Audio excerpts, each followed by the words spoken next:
quando Deus vem com a benção, Ele pega todos os que estiverem próximos, irmãos.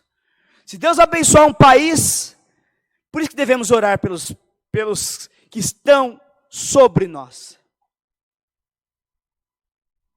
Porque se Deus abençoar o presidente da república, os deputados, só vai vir bênção para aquele país. Se Deus abençoar o teu pastor, o teu bispo, o teu ancião, o teu cooperador, aquele que está diante de você, só vai sair palavra de vida eterna da boca dele. E com isso todos serão abençoados. Pensa, se Deus abençoar o teu parente, e Deus permitir que ele enriqueça, e ele tiver um coração abençoado, ele vai te abençoar também.